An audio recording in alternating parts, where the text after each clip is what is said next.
protecting Main Street from Wall Street.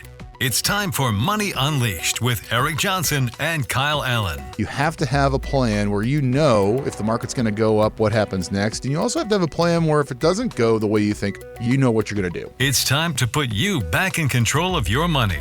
I'm not trying to predict the weather, which is kind of what we're talking about, right? It's predicting the stock market. I'm trying to build a better boat. This is Money Unleashed with Eric Johnson and Kyle Allyn. Welcome to the Money Unleashed podcast with Eric Johnson and Kyle Allyn. We are the vice presidents of Hoffman Financial Group. We've got new episodes for you on Monday and Friday. Be sure to subscribe wherever you get your podcasts. And Kyle, we're going to talk about, will there be an economic slowdown coming? We have a lot of people asking us this question. I'm going to throw this back over to you, but I'd like to point something out first, okay? And this is going to blow people's mind. The stock market has no correlation to the economy. Most people relate the economy and how it's doing and thinking that the stock market is a direct result of the economy. That's not so, right? You can have a booming stock market and a shrinking economy. It's possible.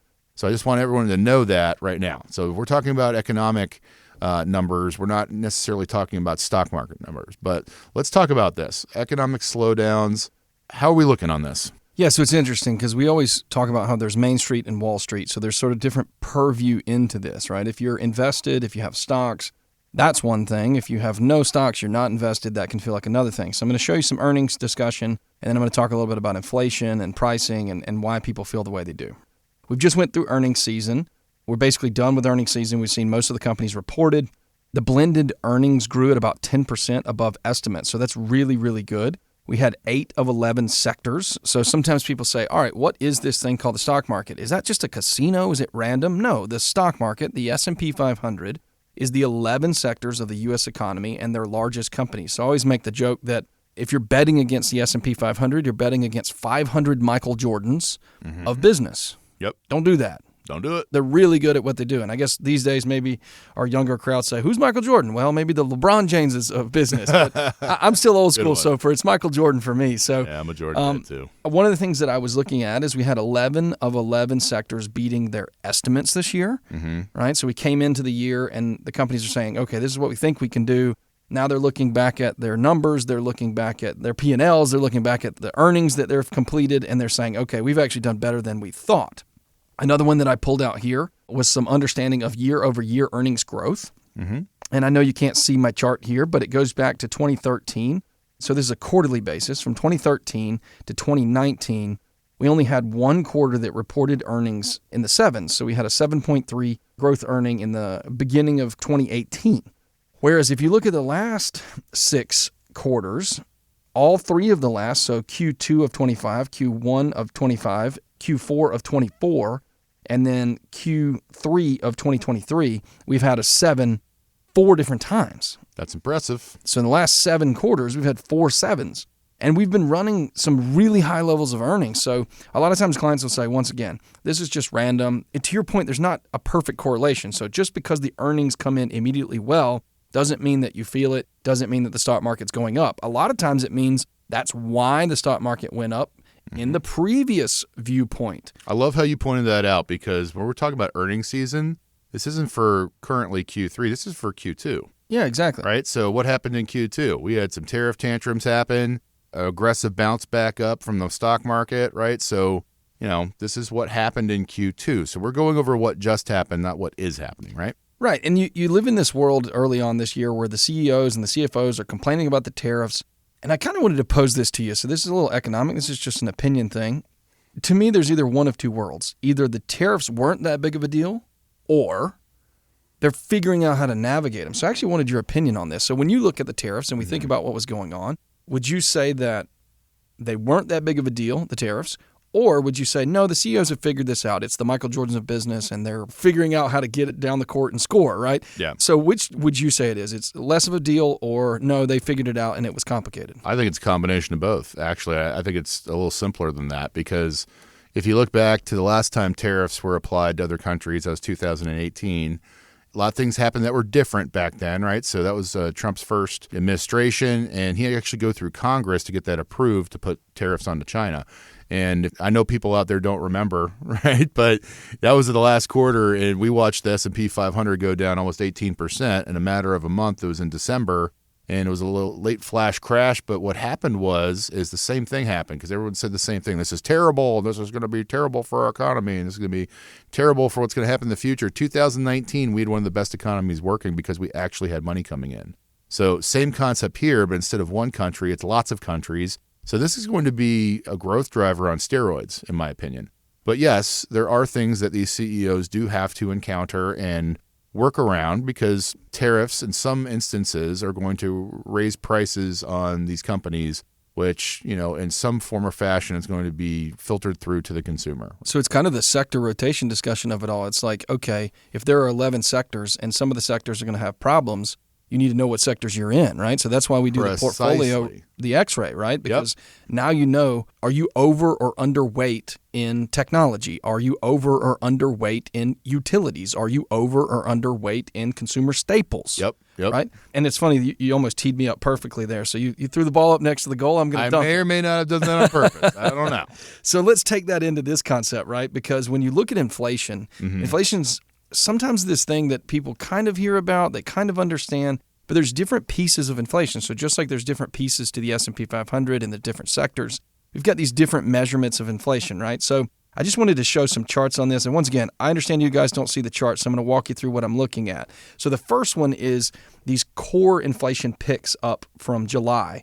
And so there's kind of three different things you can look at. You can look at core goods, you can look at shelter, or you can look at the rest of core services. So this is the idea of looking at things minus housing or with housing. And so the biggest thing that I wanted to take from this and kind of give the listeners is, I think one of the biggest reasons people are so intimidated by inflation and so aware of what has just happened over the last few years is the homes changing, right? So I talked about how I'm about to sell a home.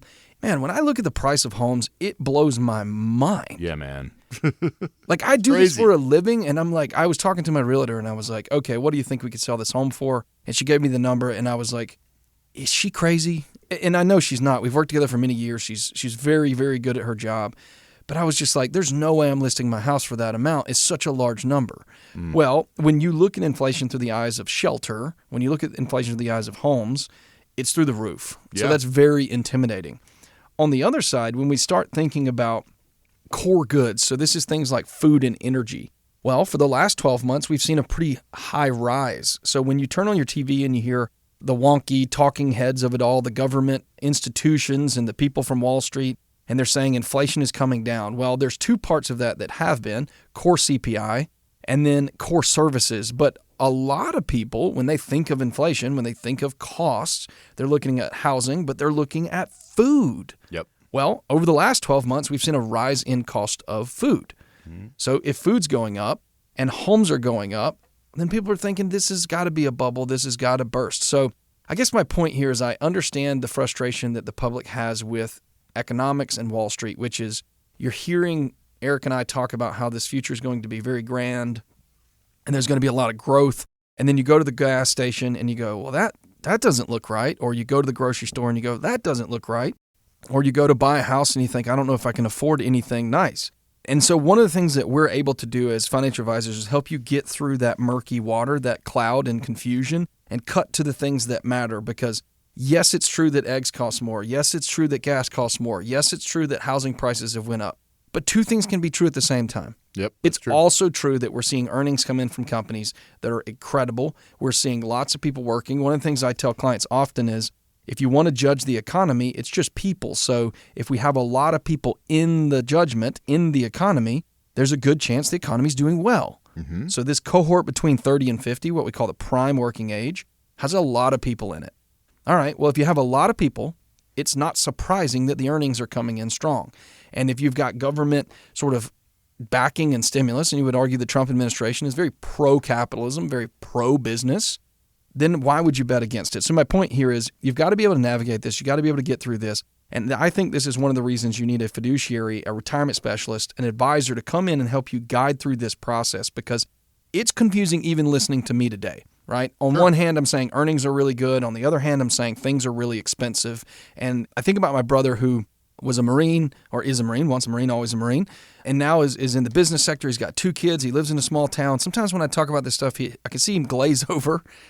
He's like, Kyle, tell me what to do. Okay, well, that's why you have a financial advisor, to cut through the drama, to get it focused, and to help you to make the choices and decisions to be able to capitalize on something good like an earnings season that looks really good. Agreed. And here's the bottom line. It's a lot, right? It's a lot to understand what we're talking about. It's a lot to be able to apply it to your own situation. And it seems impossible sometimes if you're doing this on your own. And I know there's plenty of investors out there that do this on their own. Again, I tip my hat to you.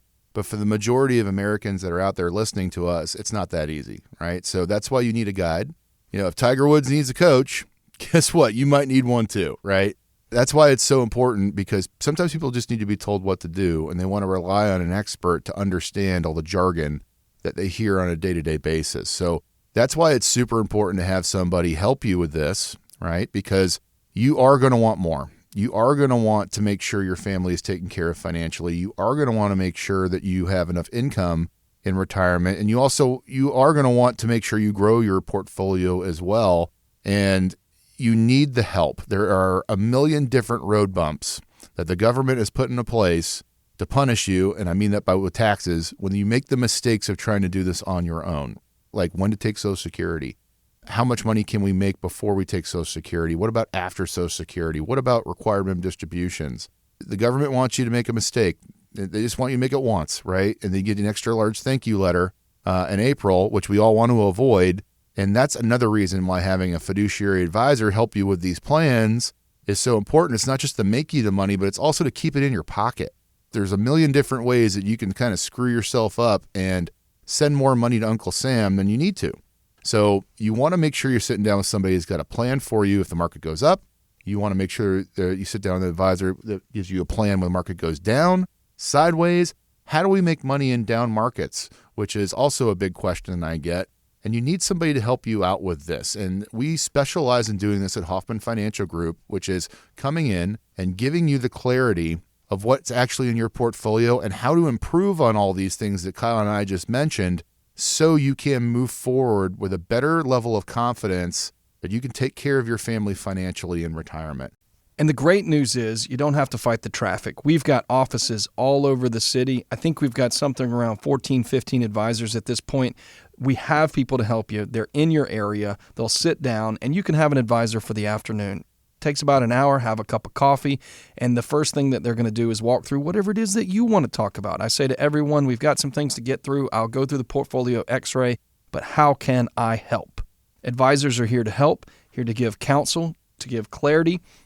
They're ultimately going to walk you through a few steps to make sure that you understand where you are, and then give you a few things. That way it gives you the confidence to navigate Wall Street, to navigate retirement, and move forward with some success and some clarity on what to do next.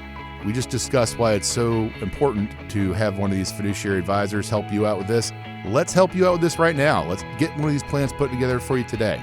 Give us a call, 404-640-5511. That's 404-640-5511, or you can find us online at unleashyourmoney.com.